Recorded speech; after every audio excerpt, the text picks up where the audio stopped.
Hello and welcome back to another Honey Pop exclusive interview. Today we have the absolute pleasure and honor of sitting down and talking with none other than Jordan Witzegruder, aka The Ready Set. We get to talk to Jordan about all things Cherryland, all things relating to his upcoming shows with Boys Like Girls, and some stuff in the past as well, which who doesn't love a little fun refreshment deep dive? So we hope that you enjoy this as much as we did. All right. So thank you so much for taking the time out of your day to be here. We're super excited to get to talk to you about all things Cherryland, especially those shows with Boys Like Girls. But before we get started, we like to just kind of hand the floor over to you so you can introduce yourself and just let everybody know what you're all about. So go on. Okay. Hi, I'm Jordan, from the Ready Set. And yeah, I make songs. That's about it. That's the abridged version of it. I love the humble modesty that you're displaying right now. I don't know if it's that. I think I just don't. I'm bad at talking about myself. You know what? And that's so fair because I'm the same way. I need a prompt list to go with Yeah, in order. yeah, for sure. So I just want to dive in and talk about specifically Cherryland to begin with.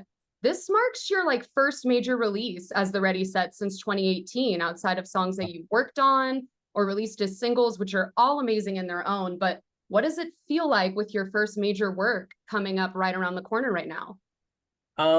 It's very exciting. It's been like a lot of these songs I've kind of had for a while, so it's been like a really long process of, you know, reworking them over and over and just sort of like figuring it out as like a whole cohesive thing rather than just like, putting out a bunch of singles and stuff. Which this is kind of the first time where I've looked at it more of like a full thing that's supposed to be like listened to from like front to back, where it's like everything is sort of in a way like connected, and like there's a lot of like recurring like themes and melodies and lyrics and things. So it's like as close to you can get as like concepty without really being that. But yeah, it's very exciting, and I'm doing it all fully independent. I mean, I made the whole thing in this room just by myself, like all of it. So it's gonna be exciting just to see like how people feel about it. And it's very like, I don't know, it's very like a personal feeling album to me, which is exciting.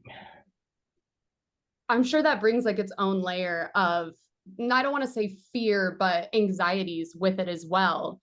But I think that I mean, as a fan, I think that's amazing. And I like how you said that some of these pieces you've had for a while, because one specifically out of the stuff that you've released already that to me felt very homey in a sense when I first listened to it was Act Two, Yeah, as that callback to one of my all-time favorites, Disappearing Act. thank Um, you. did you write that with like I Will Be Nothing Without Your Love, or did that just kind of happen as you were working on new stuff? It was definitely, actually that wasn't even fully intentional. I think like I had a different chorus for that song at first, and I was like, this is not that good. I should, go back through and figure it out. And then I was like going through the lyrics for the verses, and I was like, this feels like it's a second part of Disappearing Act. So I just like sang that chorus over it to see if like the melodies worked, and I was like, oh, I should probably do that. And it's cool because I feel like not everyone would. I mean, it's a pretty obvious like callback to it, but I don't know if everyone has heard Disappearing Act. So I like stuff where it's like the people who know about the other stuff will be like, oh, cool. I like that. I love that type of thing. So glad it feels homey. That's a good way to put it. Yeah, I mean, the first time I listened to it, I'll be honest, I didn't pick up on it immediately because the first time I listened to anything you put out, I feel like I'm paying attention to so many different things because you're like so much more, in my opinion, than just a songwriter. You have like these insane production skills and your lyric game is amazing. All the time, I'm like pens in the chat. There's all these lines Thank that I just love. Oh, of course, beyond deserved. But when I finally like put two and two together, I have such a special place for I Will Be Nothing Without Your Love in my heart. And I feel like probably a lot of other Ready Set fans do as well for Disappearing Act. As it's like, I mean, it's been like a set list staple for you as well for many years. So are you contemplating like any sort of special ties between the two when you play these Boys Like Girls shows that you're comfortable sharing? um I'm still kind of like working on it. There's like one of my friend Kyle, who's playing drums for me for these shows, was like, you should do that.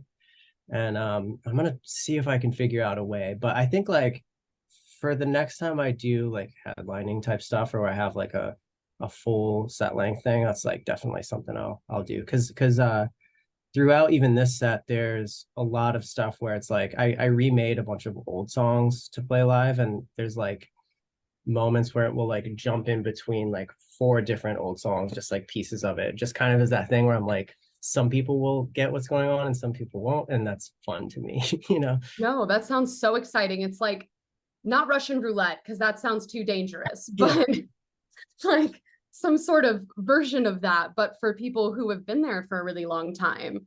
Yeah. Are there any like specific songs that you're bringing back that you haven't brought back in a really long time? Yeah. Let's see. I've been playing for all the shows I've been doing recently, I guess over the past year. I was playing More Than Alive and Stays for the Same from the first, I guess the second album. But kind of like in the middle and like end of them, they like pivot into moments of like, I think I do like a piece of like Young Forever and like Hollywood Dream, which I never thought I would play that again, but I was like, this fits. And then another like super deep cut called There Are Days is in there. What else? There was like some other songs too I was doing that with. I don't think I'm doing them for these shows, but it's definitely a fun kind of little game just to like look and be like, oh, you get it, you see what's going on. And it's like not that many people, but I kind of like that.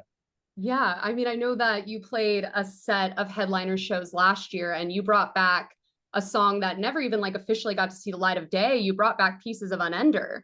Mm-hmm. And that was probably a very specific experiment like that for you. Yeah. And that was actually like surprising too, because there was like at those shows, I think like those shows were really small, like the headline ones, like they were small venues. So I feel like the people who came out to those were like people who've been kind of like on the like, the Ready Set team for a really long time. So for those, it was like everyone was aware of what I was doing. So that was very, very cool. And that's like a song that like when anyone mentions that song, I'm like, really? Like, okay, cool. Like it's awesome. Like somebody has like an unender tattoo that I saw at one time and I was like, holy shit, that's fucking awesome. Like I had no idea. So I think like that's the thing about like doing shows is like I'll forget that people, in any way connected to a lot of those songs until I see like an actual reaction. And then I'm like, oh, that feels awesome. Like it's really, really cool. Yeah, I would imagine it's almost like giving it a second life for you in a Yeah, certain sense. for sure. And I know, speaking of like another release that you've had so far from Cherryland, which by the way, I love that name. Oh, How, thanks. how did you come up with that? Um, I guess it was just kind of like a thought I had one time. I don't know. I think I was at like some party with my friends or something. I think I just made like I was just saying stuff, just saying dumb stuff, and that like just popped into my head, and I was like, I'm gonna hang on to that. And that was like 2 years ago. And then I had that like word in my head and ended up like, I mean, there's a song on the album called Cherryland that's like by far my favorite one. And once I made that specific song and I was like, this is the thing, and I'm gonna figure out like what that world looks like and like how to basically create like a full album of things that tie into this like concept of what that means to me. So it's very much like the whole idea of that world building thing kind of ties into that old song thing where it's like people who are like paying attention to the details of things will, I think, appreciate that, because I always love that when bands would do like things where it felt like throughout the album like things were coming back and like lyrical themes and stuff were cycling back around and sort of like making like a story that is loose enough to be like translated however you want, but yeah. Yeah. And I mean, with Teammate, I specifically hold such a special place in my heart for some of your slower pieces like Witching Hour or Terrible Things. We can take it really far back and talk about You'll Talk, I'll Listen. I could talk about Ooh. that for days. Mm. But Oh. it's that supportive narrative that feels like, for me anyways, or I'm sure a lot of other listeners, natural for you. Do you have other tracks on Cherryland that you feel like kind of take a similar stance? Yeah. That's it's predominantly that, honestly. It's like very I think a lot of those songs have a thing where they're kind of like, to me, they feel moody, and they're not like the happiest sounding thing, but there's always like a thing that I don't mean to do it, but it there's always like a hopeful kind of thing underneath of it that I think has just become like a natural thing that I do, just because I don't want to depress myself too much. But yeah, there's actually a handful of songs that are kind of in that like witching hour type thing, like where they're very, those are the ones I get the most excited about, where they're not like big pop, like the catchiest, like craziest thing. Like they're very just like, I don't know, real to me. So that's been like a big thing with the whole thing, is trying to create like a balance of that against the more like traditional kind of pop thing, but still make sure everything has that sort of like weight to it and substance, which that to me has been like the most challenging thing, because I feel like for everything I put out, there's always a few songs where I'm like, these are just like, I know these are fun songs. These are like, they'll be really good to play live, and they'll be, the fun, whatever songs. But this time I've been like really trying to think, how do I like push those into something that really ties it all together and is real. That's like the main thing, is I'm trying to not have anything that's like filler, you know what I mean? Even if like that's not how it would be like perceived to me. Like I want to know like every single lyric, every single thing is like as real and like true as it can be. And I'm definitely more proud of this than um probably anything I've made to this point. So I'm very excited. That's super exciting to hear as well. And I mean, your first release was who you really are. And Mhm. that is, upbeat, poppy, like synth masterpiece. But I love hearing now that it felt not forced in a sense for you, and it still feels very organic. But what about that track made it the one that you wanted to start this era with? Um, I think to me, I was like, I want to put that. It's not the obvious one to put out. Like it was a little more like, I don't know, production wise and everything. It's chaotic, and like there's a lot of that chaos in this album. So I wanted to like, for the first thing, just throw like the most intense, wild sounding thing is the first thing, just to be like, this is sort of like an amalgamation of what all of it is combined together. So it was just like, here's what this new like era of this thing's gonna be like to some extent. And if you like it, good. And if you don't, then there might be something else you like too. But um yeah, that one's, yeah. I mean, lyrically, the way that that one feels is kind of like the theme throughout, where it's very like, you know, ups and downs. Yeah, well, and you had a separate project as well, but at the end of the day, you always seem to like come back to the Ready Set. So when I first heard Who You Really Are, it felt like somewhat of a version of that coming home story, of that Mhm. always coming back to this place. What is it about performing as the Ready Set that always draws you back at the end of the day? Um, I don't know, but there is something for sure. Like there's a big difference, I think, between doing like an only child show and a Ready Set show. And I think a lot of that just comes down to more people being more familiar with the Ready Set stuff. But I don't know. It's just like, I think I've been doing it like so long that it feels like it's the second nature thing. Like it's just built into me to some extent. And I think with only child stuff, it was kind of like an attempt, at kind of like getting away from that a little bit. But then as it went on, I was just kind of like, I don't know. It's something that I'm just always gonna kind of have, or kind of just go back to. In like a good way. Like I wasn't trying to be like, I don't want to do the Ready Set anymore. I was just like, I wanted like a break from whatever I guess, um the thing people thought it was, before. And I think doing only child stuff was like, this is exactly like what I am and what I make. It's that. So then going back and doing this Ready Set stuff was like, oh, I can just, I don't know why, like in my head, I was like, well, I can't do that with this. Like, but then I was like, oh, like, of course I can. Like, why would I not do that if I'm gonna put out new Ready Set stuff? Why would I just like, you know, make a pop song for no reason?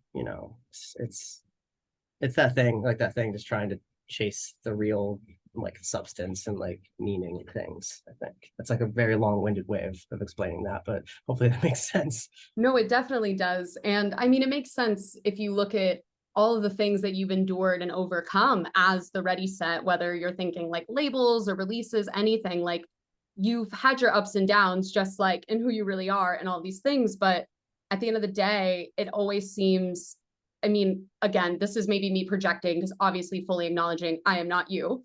But it always seems like a safer space. And now being independent, that's got to be extremely liberating, getting to authentically be the Ready Set. Yeah, yeah. I mean, it's like it feels like to me like an opportunity to do the version of what I always pictured it being. You know what I mean? Like, because it was really easy for me back like in the day to get very sidetracked on like what the overall vision is just based on like what other people are telling me to do and like radio stuff and label stuff and all that. And I would find myself like losing the plot kind of. So now it's like all I'm thinking about is like, don't do that. Don't overthink like what anyone else is gonna think about it. Just like make the thing by myself and just make it as like real as possible. And all the old stuff obviously will always be there and too, like be in the set and all that. But um yeah, it is like very, very liberating and like getting to make all the new like video stuff. My friend Ryan does like all the visual stuff with me and he did all the Only Child stuff too. And he's like super involved in this too in a way where like I will send him just like all these songs and he just has like a cool way of like being like, I know how to visually make this, first of all, like exactly what I like, and second of all, like this cohesive sort of thing, which I think is pretty cool. And I haven't really had the chance to do that with Ready Set stuff. Yeah, I don't think before Who You Really Are, I don't think I had put out a Ready Set video in like since like yeah, like 2016, like I'll Be Nothing Without Your Love era. And so it's cool. It's definitely like a little like I don't know, like the first couple shows back and like the first video thing, I was like freaked out about it. I was like putting so much pressure on myself because there was no external pressure. I was like, well, I have to freak out about something, so it might as well just be something I make up in my head. But it's been nice to like be putting the things out and seeing people be like excited about it. I'm like, oh, cool. It's not that stressful. I can just do whatever I want to do. And, a couple people will think it's cool. And that's all I want. Yeah. And I mean, so if we were to like go back to like 2007, 2008, we're in your parents' basement, you're putting out Syntax and bright lights, the world is about to be changed. What would you tell that version of yourself now? I mean, I feel like you kind of just said it, but is that pretty much what you would go and say to that version of you?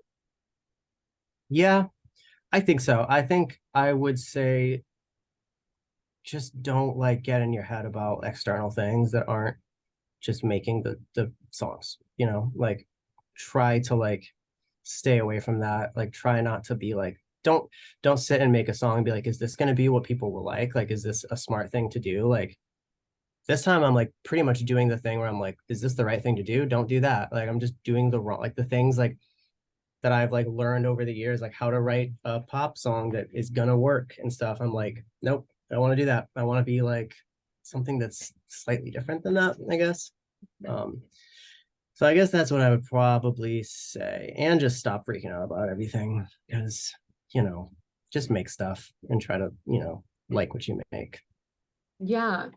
I mean, it's crazy too if you think about the way that like music has evolved release wise, going from like MySpace and now TikTok is almost like the newer MySpace in a sense. Um, Mm-hmm. when we look at these like boys like girls shows, I know we talked about like the things that you've got working set wise, but Mm-hmm. for you personally, what are you most excited for? Because I mean, that's a killer lineup. If you had told Mm-hmm. me like 4 years ago that you were going to be playing a show with Boys Like Girls in 303, I would be like, absolutely not, but please tell me how to be there. Yeah. Um, I honestly like it kind of goes back to that like home feeling thing where like like I've toured with Boys or Girls a few times and like done a bunch of shows with like 303 and a bunch of people on like the lineup and stuff. And I think just getting to do shows like that of that like size at those types of venues just feels like, that's like what I was doing before. And I feel like it's just fun, I don't know. It's very like, I don't know. It's the thing where like as soon as I play a show like that, I'm like, oh, I should probably be doing more of that because that was awesome. And yeah, I don't know. I'm very, very excited about them. Yeah, and I mean, can we expect any sort of like potential tour shows announcements from you Uh, in the future? it's probably likely, yeah. I don't know exactly what yet. I've been like talking about a few things here and there. I'm definitely gonna do some like release show things for the album. I want to do like like a show, maybe a few in like different cities where it's just like the whole thing front to back, like the Cherryland thing, and then other songs too, which would be a very long set, but I think that'd be really cool. And then for like a just like a tour, I think like if something like popped up, I would be like, that's like if it worked out also with like balancing the production stuff I do for other people, it's like kind of challenging to like, figure out like how to allocate like the right amount of time to each thing. So there's lots of like moving pieces, but I would like to, do a full tour again at some point. And it's definitely in the cards, I think. Yeah. I mean, that's super exciting for, I'm sure, literally anybody. Um, but so I want to talk about too, this song that you just announced like 2 days ago, Mhm. Loose Change. Just, I mean, the preview alone, I'm like foaming at the mouth, wanting to get the whole thing right now. I wish I could fast forward a little bit. But what can you tell me about that? Like what does that track mean to you? What is it about? Well, that one actually is like, man, I have to like read through the lyrics and remember. It's kind of like, let's see, how do I explain it? It's a very like simple song, I guess, like production wise and everything. It's the most, I guess, it's the least chaotic of all of them, and it's very. It feels like to me, it's like this album's version of "Freaking Me Out" that I had on "The Bad and the Better," where it's like got that like kind of like funk type thing a little bit. Um, but it's kind of just more, you know, internal than that, and it's just about like kind of being anxious about where you stand kind of in the world, at least to me. And just sort of like coming to terms with that and letting go of that. Sort of like goes into a lot of like what the rest of the album is, just like, sort of leaning into like the temporariness of things and, just creating something that is meaningful. That's like the whole thing has like this weird sort of process of creation of whatever thing to it. I don't know if that makes any sense. That sounds like esoteric and goofy, but um, that's like a underlying theme, and this one's definitely that. It's just like, you know, I guess, let me think. How do I put this? The main line in the chorus is I've been holding on to loose change, just meaning sort of like, you're just trying to like, not in like a physical change way, but like you're trying to like hang on to some version of what you think you're supposed to be and like what you think is like who you are. And then just being like, that's kind of dumb and I'm just gonna exist instead. It's just sort of like yeah, almost similar to who you really are, kind of in that way, where it's like, yeah, that's what a lot of it is. It's all just like the whole album is just me being like weird in my head for the most part. Well, and I mean, I would especially imagine, given these like live mashups that you're talking about, and how you said, you never thought you would play a Hollywood Dream again and Mm-hmm. things like that. It probably feels like revisiting different versions of yourself where you were very much in your head thinking, I need to do this, I need to do that. And then almost like making peace with that version of Mm-hmm. yourself in a way. Yeah, that's a way better way of putting it than I just did. No, the way you put it was great. Don't like think that's what I mean. Trust me. Um, But I also really like how, and I do love Ryan's work, by the way, like following him in general, and then seeing the way that you two create all of these different like videos and narratives for this album is amazing. And I love how like prior to knowing that the album was going to be called Cherryland, all of the singles for the most part was like, who you really are is just this naked tree. And then Teammate is a cherry blossom. And Act Two, now it's blossoming. Like I Mm. I think it really symbolizes that to a high extent. Yeah, that's kind of like what we talked about with all the art stuff too. It's just like it should feel like, the process of like growth. So that's he definitely hit the nail on the head with that. Yeah, I've been like doing a bunch of random cherry stuff since I even started doing shows again. Like, Oh, the yeah, jacket. Are we going to talk about the yeah, jacket? yeah. Nobody mentioned the jacket yet, but that was early. And I'm glad that I did that because then I had to definitely commit to the idea of it rather than like overthink it to death. So I'm happy about that. Yeah, I remember. I mean, I was at one of those shows and I remember seeing the jacket, and for some reason thinking it's like, my brain was like, is this like a Monopoly type thing? Are we referencing like Disneyland? And then now looking at it, I'm like, oh, of course you were brewing something up like that Yeah. entire time. Yeah. Yeah. It's been like it feels like when I actually think about like how, I mean, I've worked on this album since like, I guess like deciding I was going to do it. It's been like well over a year. I think I decided to do it shortly after, I guess actually it would be the beginning of, yeah, 2022, I think is when I was like, I'm going to do this thing and it's going to be something, and then it's just sort of like started falling together as it went on. But it's definitely been like the longest process of making stuff that I've done in a while. Like there's a couple songs on it that I've had like for like 3 years that like I wrote like during the like pandemic lockdown stuff, and like there's just like pieces of things that have just sort of like come together over the years. Yeah, it almost sounds like as like we're going to listen to it, we might be able to, dare I say, cherry pick little pieces of like ready set history as we're going, which is like the best kind of game to play, in my opinion. Yeah, that's I hope that, yeah, that's what I want. And you're also releasing it, I mean, during spooky season, which is one of the best times of the year to do literally anything. I agree. So Yeah.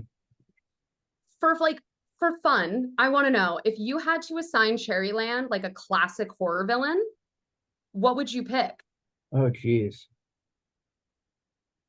that's a good question. Um, hmm, I would say I don't know. I guess if I had to pick like a movie or like a world, maybe I would say it's probably somewhere in like The Shining or something. But I don't know if it's like, you know, I'm not like, trying to stab people or anything, but you know, No, but I it's mean, like, it's the whole thing with The Shining where you're questioning what's real and what isn't. yeah, yeah, yeah, exactly. Yeah, it's the two little girls in the blood hallway. That's the album. That's the alternative cover that you can find Yeah, if you dig hard enough. yeah, that's the international release art. Oh, international release. If you, whenever you, if I ever hear you say that, I'm just gonna think of that alternative Love Like Whoa video with the horse. Yeah, yeah. Which is funny because like I remember doing that and they were like, we want to do a video that will like work in Europe. And I was like, okay, I don't know what that means, first of all, but they were like, it should be like brighter and more poppy rather than like the zombies in the shed thing. And I was like, okay, fine. But they let me do the stuff with like the farm animals, and that was a nice day. So everybody won. But I still like the original one more. It's like that feels like in line with like where I was at. And I was like, this feels like, kind of how I am now, where I'm like, make weirder shit and like don't try to make it super pop or whatever. Yeah, and I mean the way that it feeds into like More Than a Lives video and all of that, it's chef's kiss. Yeah, there's a lot of that too. And like I just did 2 videos this week and they all there's little pieces of the Who You Really Are video in them. And it's very, synergistic. I love that. I think that that's going to be something that everyone's going to have an amazing time digesting, and just getting all of these like newer parts of you as like a human being and as an artist. So is there like a certain, I don't know, process that you follow when you're releasing something? Because I obviously can't relate, but it's got to feel weird maybe, or odd in a sense, when you put art out in the world, because you're kind of relinquishing it in a way. Yeah, it's actually the best part of it because I don't have to I feel like once I put something out, I will never listen to it again. Like unless I have to for like making live shows and stuff. I'm just like at that point, it's everybody else's. It's not mine. And it's like I think because this has been such a long process, it's like I'm so much looking forward to that, just to be like this is it. Like it's done. I don't have to like keep going back over stuff and being like, is this good enough? Is this good enough? Because like once it's done, and like I can't change anything. And it's like my favorite thing, honestly. Because I'll like if I don't have like a deadline to finish something, I will put it off so long because I'm like, I don't know, I have a thing where I think I'm just like afraid to commit to like this is the final thing. And like, I think a lot of probably everybody who does any kind of art thing has that. It's never really done. It's just like, you know, it's done when you have to be done with. Like, for instance, I have to turn in all of the masters for the album on Friday, and I have not done that yet. I have not finished them because I'm like listening to it over and over every day, being like, I'm just making notes, making notes. And at this point, I'm like, I don't think I'm making anything better. I think I'm just changing things because I'm like afraid of being done. But yeah, it's a exciting week because it will be done and we're finishing like all the art, planning out the rest of the videos. And it's once that's like done, I feel like I'll be able to like maybe not relax, but just focus on like the fun things around it rather than like the album itself, and just doing like shows and cool content things and all that, which I'm awful at, objectively terrible at, but I'm gonna get I mean, better. how are you going to say that? Well, we have all of these set episodes that can just prove you wrong. Yeah, I need to do, yeah. That's like something my mom always brings up like all the time. She's like, those are really funny. Like they're like really old, but thank you, mom. I appreciate that. But yeah, like stuff like that, like that sounds fun to me now. Like, and I was like for a long time very like just didn't want to do any sort of like posting stuff, any content stuff, just anything that's like forward facing. I was like, no, I don't want to do it. But now that things are kind of like moving and things are coming out, I'm like, that kind of sounds fun. And I just like look at it in a different way now, where it's less pressure, I guess. Yeah. And I mean, the idea of like getting, I don't know, my brain just immediately calls them like cherry soats for some reason. That's what pops in my head. Yeah, How many like cherry puns can I make in one like setting? But you do a lot.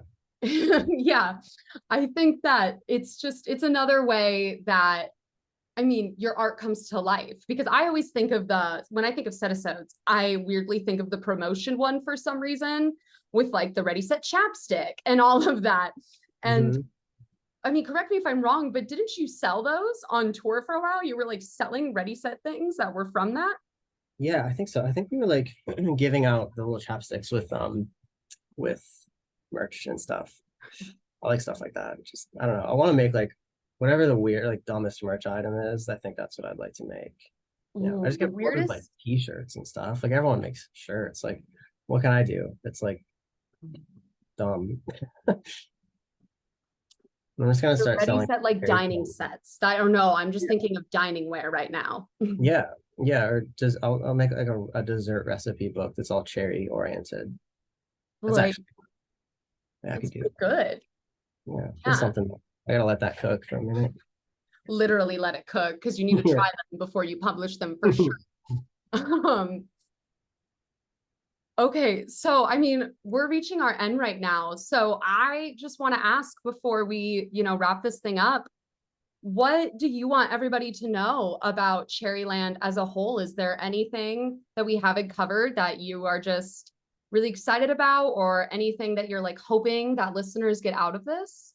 Um, I mean, I think like I hope that people get, you know, obviously I want everyone to get something out of it, out of anything that I put out, but the same time, I'm like, what people get out of it, I don't want that to be, up to me. I want it to be like, I want it to be like a personal thing that people, can relate to, even if it's not in the way that I feel about it. Like I just want people to take something away from it, and rather than like be like, this is about this and this is about this, like I'd rather just be like, what do you think it's about? Like what does it mean to you? Like because to me, like the whole album is like, it almost feels like selfish in a way, because it's like it's all very much just like, internalized things, and very, very, I guess, me, for better or worse. So I hope people can take something from that, and know that it's like, real, and like not, I'm not trying to like, I'm not trying to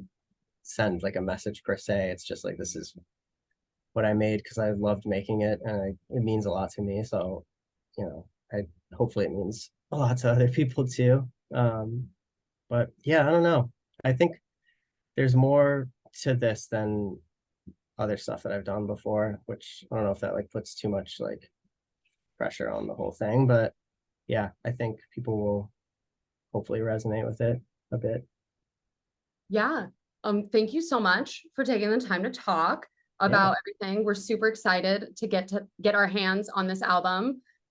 And yeah, thank you. Yeah, thank you so much. Glad to talk. Thank you again to Jordan for taking the time out of your schedule and sitting down and talking to us about everything related to Cherryland, past, present, and future. We had so much fun getting to do this, and we are so excited to get our hands on Cherryland. It is going to be an amazing day for Giants far and wide. We hope that you guys enjoyed this as well. We're going to go ahead and plug all of the Ready Set socials down below in the description. We are begging you and insisting that you go and follow him on everything. We promise it's only going to increase your quality of life. You can also find us online on Twitter, Facebook, Instagram, and our Discord below, so you can go ahead and talk with everybody else who loves pop culture just as much as you do.